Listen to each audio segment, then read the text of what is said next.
Subscribe sekarang channel YouTube Novelas Kadina. Bab Gratis. 6396. Maria mengangguk dan berkata, "Ini bukan cincin, juga bukan kuali obat. Lalu apa sebenarnya yang memengaruhi Aurora?" Charlie bertanya padanya. "Mungkinkah ini efek dari medan magnet?" Maria menggelengkan kepalanya dan berkata, "Kemungkinan kecil. Prinsip pembentukan Aurora tidak mungkin menghasilkan bentuk seperti itu." Saat sedang berbicara, dia berseru lagi. "Tuan muda, lihat. Aurora telah berubah lagi." Charlie mengamati dengan saksama dan melihat bahwa titik cahaya berbentuk pusaran yang awalnya seperti bima sakti tiba-tiba mulai terbagi menjadi 4 bagian seperti kue. Titik-titik terang di setiap area mulai berkumpul menuju pusat area tersebut. Seiring dengan semakin cepatnya kecepatan pengumpulan data, dan kepadatannya menjadi semakin tinggi. Sebuah bentuk seperti 2 huruf Z yang bersilangan tiba-tiba muncul di udara. Maria tampak sangat ketakutan dan bergumam. "Tuan muda, bagaimana Aurora bisa berubah menjadi swastika?" Charlie hanya mengatakan bahwa gambar ini tampak familiar. Ternyata itu adalah swastika yang digunakan oleh banyak agama. Saat ini, bentuk swastika telah terbentuk sempurna. Lalu benda itu perlahan berputar di atas kepala kedua orang tersebut. Maria terkejut. Dia telah menjadi seorang penganut Buddha yang taat sejak kecil. Melihat Aurora tiba-tiba menghadirkan pemandangan yang begitu menakjubkan. Hatinya yang saling mendorongnya untuk segera berlutut di tanah. Ia menggenggam kedua tangannya, dan berkata dalam hati. "Saya Maria Lin, lahir di Yunnan Selatan pada tahun kedua Long Wu di dinasti Ming Selatan. Saya percaya pada Buddhisme dan selalu berbuat baik sepanjang hidup saya. Saya berharap Buddha akan memberkati kita agar dapat membalas dendam dan meraih kesuksesan besar." Saat ia berdoa memohon berkah Buddha untuk Charlie dalam hatinya, Charlie mendongak ke arah swastika yang berputar perlahan di langit dan tiba-tiba berkata, "Pola ini merupakan swastika keagamaan jika dilihat dari bawah, yang memiliki makna yang baik. Tapi jika dilihat dari langit, bukankah itu akan menjadi logo Nazi Jerman?" Kedua logo tersebut kebetulan sepenuhnya simetris. Dan benda ini selalu berputar. Jadi Anda tidak bisa mengetahui apakah itu miring atau lurus. Jika seseorang melihatnya dari langit saat berada di dalam pesawat, mereka akan berpikir bahwa Tuhan ingin membangkitkan kembali Nazi. Maria merasa sangat terkejut. Setelah berdoa untuk Charlie, dia hendak berdiri. Namun tiba-tiba terdengar kata-kata ini. Dia kehilangan keseimbangan dan hampir jatuh. Charlie segera mengulurkan tangan untuk membantunya, dan mendengar dia berkata dengan lembut, "Tuan muda, jangan lagi mengolok-olok Buddha di masa mendatang." Charlie berkata dengan ekspresi kecewa, "Aku tidak membuat lelucon tentang Buddha. Hanya saja, swastika ini memiliki 2 arti yang berbeda jika dilihat dari depan dan belakang." Maria berkata dengan tak berdaya, "Tempat ini dekat dengan lingkaran Arktik, dan kemungkinan besar tidak akan ada pesawat yang terbang di atas. Jadi pemandangan ini wajar untuk dilihat oleh orang-orang di lapangan. Dengan kata lain, seharusnya kita yang bisa melihatnya." Charlie bertanya padanya, "Maksudmu, seseorang sengaja ingin kita melihat adegan ini?" Maria berkata, "Entah itu disengaja atau tidak. Aku tidak tahu. Tapi saya yakin semua ini pasti ada hubungannya dengan Anda." Meskipun Charlie juga merasa bahwa fenomena aneh ini mungkin ada hubungannya dengan dirinya sendiri. Dia tidak bisa menemukan petunjuk apapun untuk beberapa saat. Saat dia merasa bingung, swastika di langit berputar semakin cepat. Dan banyak titik cahaya yang tersebar bahkan terlempar keluar akibat rotasi berkecepatan tinggi tersebut. Seluruh swastika itu seperti kembang api yang berputar. Terus-menerus memancarkan cahaya dan bayangan yang terang dan menyilaukan hingga akhirnya padam dengan sendirinya. Kemudian, titik-titik cahaya yang dipancarkan ke langit berkedip bergantian pada frekuensi yang berbeda. Untuk sesaat, rasanya seperti bintang-bintang tak terhitung yang terlihat di puncak gunung di musim panas. Bersinar bagaikan mimpi. Karena frekuensi kedipan titik-titik cahaya ini berbeda, Charlie tiba-tiba menyadari bahwa dengan kilatan tertentu, titik-titik cahaya di langit yang menyala pada waktu yang bersamaan dapat membentuk sebuah gambar. Gambar itu seperti sebuah tangan besar, yang membuat gerakan-gerakan luar biasa di udara. Setelah itu, titik-titik cahaya yang terus berkedip membuat gerakan sebelumnya menghilang.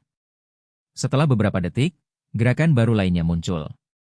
Charlie bertanya kepada Maria, "Nona Lin, apakah Anda melihat gerakan-gerakan itu?" Maria menggelengkan kepalanya dan bertanya kepadanya dengan bingung. "Gerakan tubuh apa yang Anda maksud?" Charlie menunjuk ke isyarat ketiga di udara dan berkata, "Itu dia. Lihat, bintang-bintang itu bersinar bersamaan. Bukankah itu terlihat seperti sebuah isyarat? Apa yang saya katakan mungkin agak abstrak. Namun jika Anda melihat bintang-bintang ini dengan cara yang sama seperti Anda melihat rasi bintang, Anda bisa melihat bahwa itu memang membentuk pola." Bab 6397. Mendengar pengingat dari Charlie. Maria menatap langit dengan saksama. Dan melihat bintik-bintik cahaya yang tak terhitung jumlahnya berkedip-kedip, dan tampaknya tidak ada pola tertentu. Terdapat terlalu banyak titik cahaya yang menyala atau redup pada waktu yang bersamaan. Jika Anda tidak menemukan frekuensi yang tepat, akan sulit untuk melihat perubahan pola seperti apa yang terjadi. Dia berkata kepada Charlie dengan jujur, "Tuan muda, menurut saya, titik-titik cahaya ini berkedip tanpa pola apapun. Aku benar-benar tidak melihat gestur yang vulgar." Charlie tiba-tiba berkata, "Lihat, ada gerakan lain yang berubah." Maria buru-buru melihat, tetapi bintik-bintik cahaya di langit itu tetap tidak menunjukkan pola apapun. Namun di mata Charlie, perubahan gerak tubuh itu sangat jelas. Titik-titik cahaya di langit itu tampak seperti sekelompok drone pertunjukan yang dikendalikan secara artifisial. Menunjukkan kepadanya pola yang terdiri dari titik-titik terang sesuai dengan program yang telah ditentukan. Maria menatap dengan mata terbelalak dan tak berani berkedip. Namun dia menatap dengan saksama dan tidak melihat petunjuk apapun untuk waktu yang lama.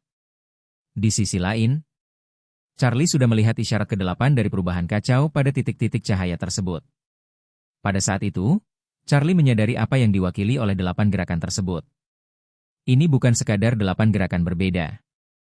Namun, ini mewakili 8 transformasi berbeda. Dan 8 transformasi berbeda ini, jika digabungkan, akan membentuk cetakan tangan. Terdapat catatan yang relevan dalam Jiusuan Tianjing.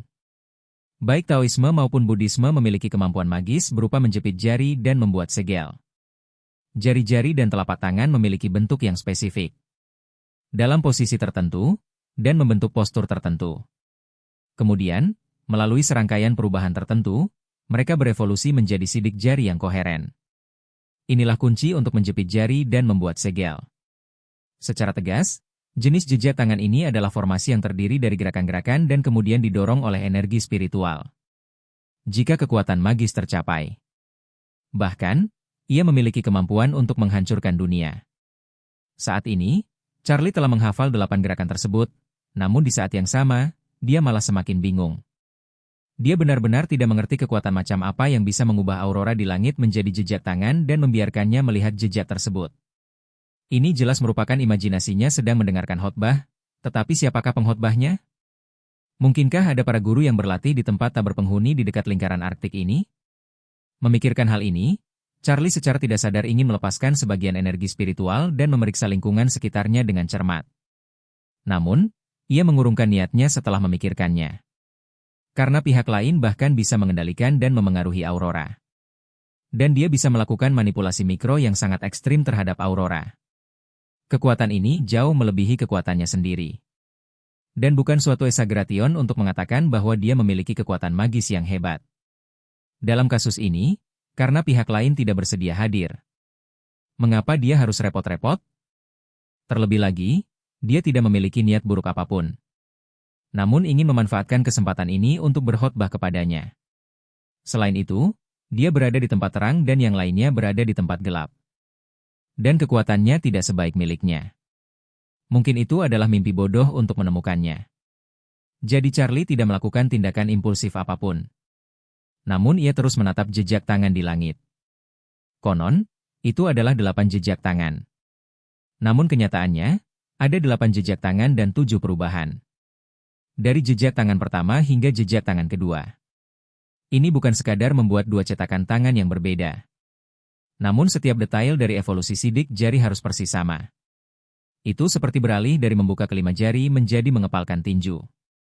Dalam keadaan normal, Anda mungkin berpikir bahwa Anda dapat mengepalkan tinju hanya dengan mengerutkan kelima jari ke dalam secara bersamaan. Namun jika itu adalah segel tangan yang benar-benar efektif mungkin memerlukan kelima jari untuk disatukan secara bergantian membentuk kepalan tangan seperti kipas lipat. Bahkan mungkin mengharuskan jari kelingking diletakkan pertama dan ibu jari terakhir. Terdapat juga persyaratan yang sangat ketat untuk sudut dan jarak antara setiap jari. Jika kedua segel tangan itu salah dalam proses evolusi, segel tangan tidak akan berpengaruh. Bab 6398. Pada saat itu, setelah menunjukkan 8 jenis sidik jari kepada Charlie, titik-titik cahaya di langit bermula dari jejak tangan pertama dan menunjukkannya lagi. Charlie juga menatapnya dengan saksama. Khawatir dia akan melewatkan detail apapun. Setelah berdiri di salju selama lebih dari 1 jam, Charlie akhirnya menghafal semua detailnya. Dan titik-titik terang di langit menunjukkan tanda-tanda perlahan menghilang. Saat sosok-sosok di langit menjadi semakin samar, sebagian besar titik aurora kembali ke keadaan aurora. Setelah menunggu sekitar 20 menit, semuanya kembali normal. Aurora berubah menjadi tirai indah yang tampak menggantung di udara dan menjuntai dari udara ke tanah, misterius dan mempesona. Selama seluruh proses tersebut, Maria telah berusaha untuk melihat gambaran yang dijelaskan oleh Charlie. Namun, dia seperti anak kecil yang tidak bisa memahami gambar tes kecerdasan yang beredar di internet.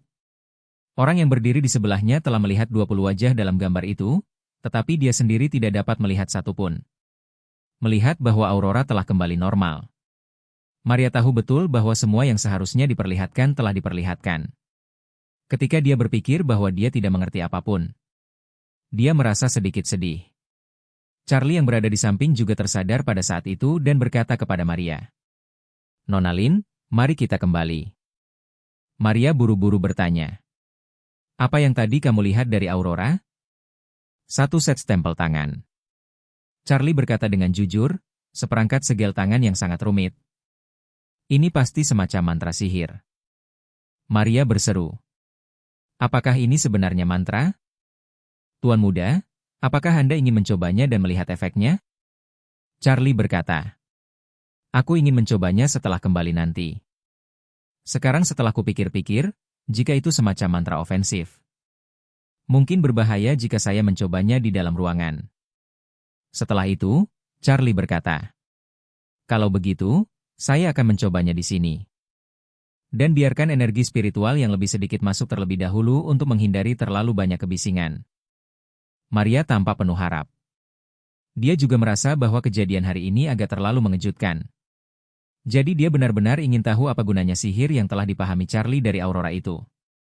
Charlie memejamkan matanya dan mengingat kembali semua detail dari 8 segel tangan tersebut. Kemudian dia mengumpulkan energi spiritual di antara kelima jari tangan kanannya. Kemudian menurut ingatannya, dia dengan cepat melakukan 8 segel tangan dari awal hingga akhir. Dia memiliki daya ingat yang baik, terutama dalam hal ini. Jadi, saat pertama kali berlatih, dia melakukan seluruh rangkaian segel tangan dengan lancar tanpa penyimpangan sedikit pun. Setelah ke-8 segel tangan selesai dibuat, dia tidak merasakan formasi ofensif apapun yang muncul dari ujung jarinya. Dan energi spiritual yang baru saja ia kumpulkan di ujung jarinya sama sekali tidak hilang. Saat ia sedang menatap kelima jarinya dengan sia-sia, bingung dan heran, tiba-tiba ia merasakan arus listrik yang sangat lemah seolah-olah mengalir di antara kelima jari tangan kanannya.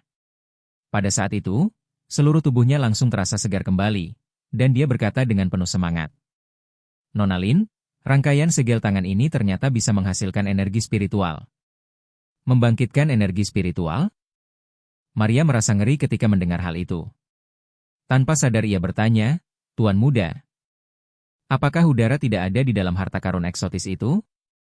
Di zaman akhir Dharma, tidak ada energi spiritual alami yang dapat diserap di dunia normal. Bagaimana mungkin serangkaian gerakan tangan dapat meningkatkan energi spiritual tanpa alasan? Charlie menggelengkan kepalanya dan berkata dengan serius, "Aku tidak tahu, tapi aku merasa setelah berlatih rangkaian segel tangan itu, energi spiritual tidak hanya tidak berkurang, tapi sedikit meningkat. Saya tidak bisa mengatakan berapa tepatnya peningkatannya.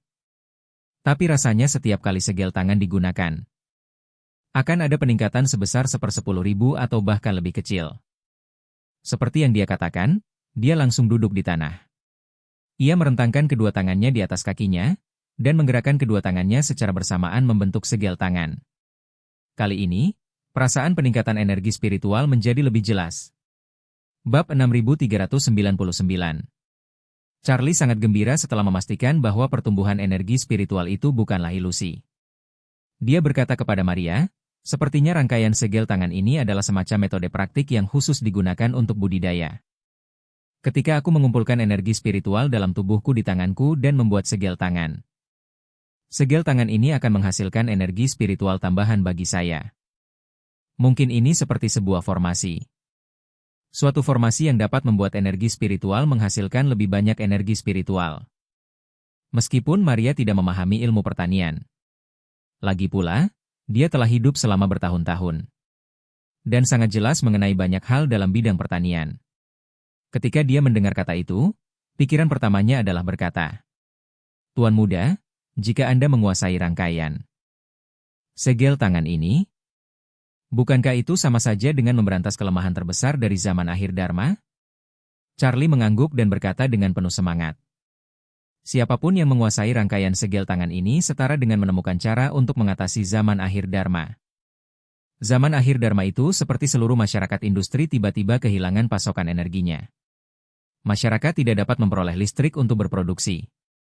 Dan perkembangan industri secara alami akan mengalami stagnasi. Jika di zaman akhir Dharma, ditemukan metode untuk menghasilkan energi spiritual secara terus-menerus. Ini sama artinya dengan menemukan generator tenaga surya di dunia industri. Di tempat di mana tidak ada orang lain yang memiliki pasokan listrik. Ini memang sangat signifikan. Sejak ia mendapatkan 9 kitab suci surgawi yang misterius, Charlie hanya menyerap energi spiritual dari 2 hal. Yang satu adalah batu spiritual, dan yang lainnya adalah ramuan mujarab. Sebelum berakhirnya zaman Dharma, para kultivator dapat secara langsung mengekstrak dan menyerap energi spiritual antara langit dan bumi dari udara ketika mereka berlatih. Namun ketika akhir zaman Dharma tiba, ketika energi spiritual tidak lagi ada secara alami antara langit dan bumi. Cara praktik yang paling mendasar ini telah menjadi bagian dari masa lalu. Hal ini menimbulkan kesulitan besar dalam praktiknya. Karena sebagian besar kultivator sama sekali tidak dapat menemukan sumber energi spiritual. Batu spiritual adalah produk dari periode sebelum berakhirnya zaman Dharma. Ketika energi spiritual antara langit dan bumi melimpah dan saluran spiritual mencukupi. Setelah berakhirnya zaman Dharma yang panjang. Semua kultivator berusaha sekuat tenaga untuk menemukan dan mengumpulkan batu spiritual. Jadi, batu spiritual sekarang sangat langka. Adapun ramuan ajaib, meskipun tidak selangka batu spiritual. Ini bukanlah sumber daya yang dapat dikuasai oleh kultivator biasa. Jika Anda ingin memurnikan ramuan yang benar-benar memiliki energi spiritual, Anda membutuhkan resep ramuan yang sesuai. Anda perlu menyiapkan bahan-bahan obat sesuai dengan resep ramuan tersebut.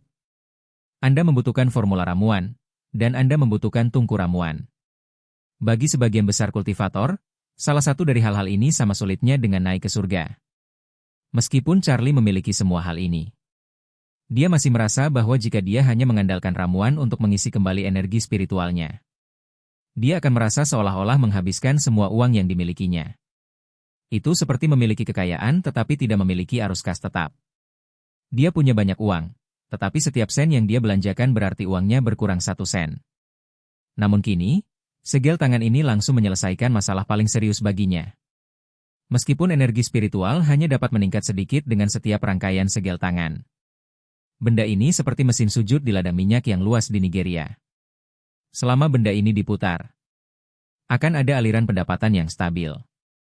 Meskipun 1 segel hanya dapat meningkatkan sedikit. Keuntungannya adalah tidak ada biaya untuk membuat stempel tangan.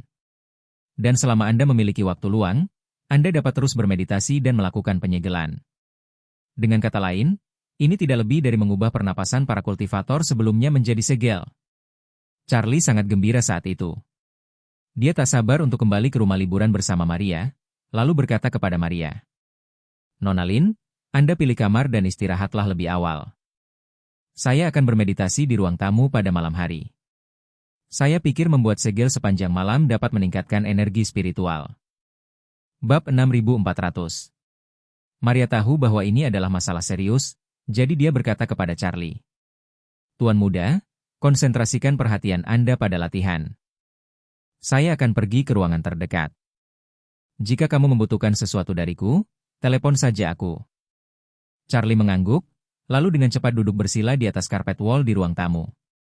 Rentangkan kedua tangannya dengan telapak tangan menghadap ke atas. Diletakkan di antara kedua kakinya. Lalu ia mulai membuat segel tangan dengan kedua tangan secara bersamaan. Karena gerakan-gerakan tersebut pada awalnya tidak terlalu terampil. Kecepatan penyelesaian seluruh rangkaian segel tangan relatif lambat. Namun, seiring berjalannya waktu, Charlie menjadi semakin familiar dengan seluruh rangkaian keterampilan tersebut. Dan kecepatan penyelesaian menjadi jauh lebih cepat dan efisien.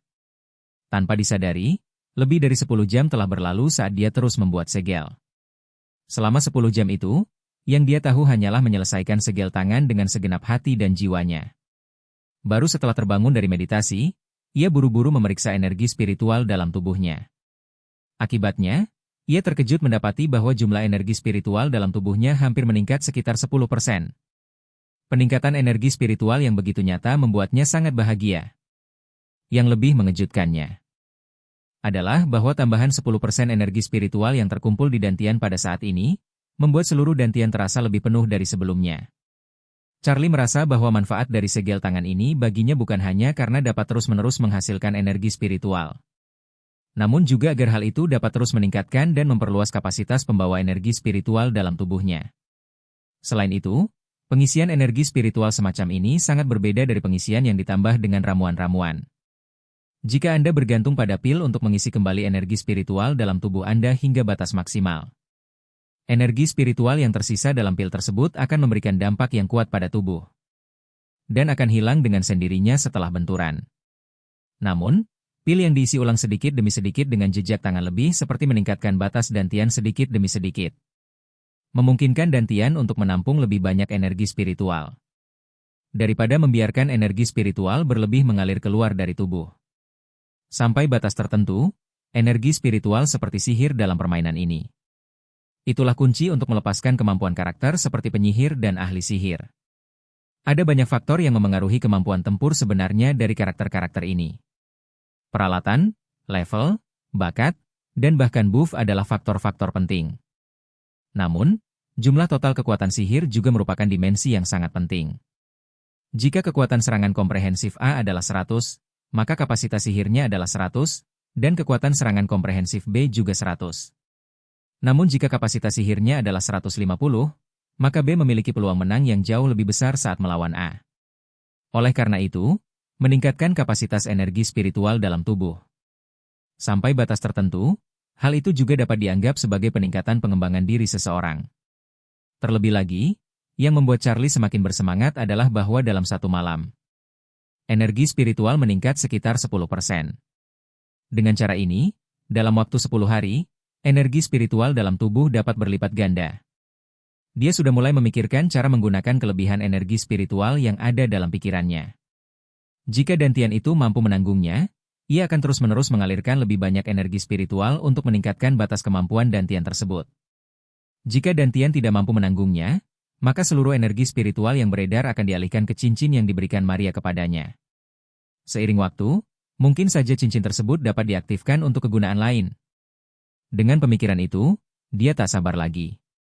Ia berharap tidak perlu pergi kemanapun akhir-akhir ini dan bisa berlatih secara terpencil di rumah liburan yang sepi dan terpencil ini.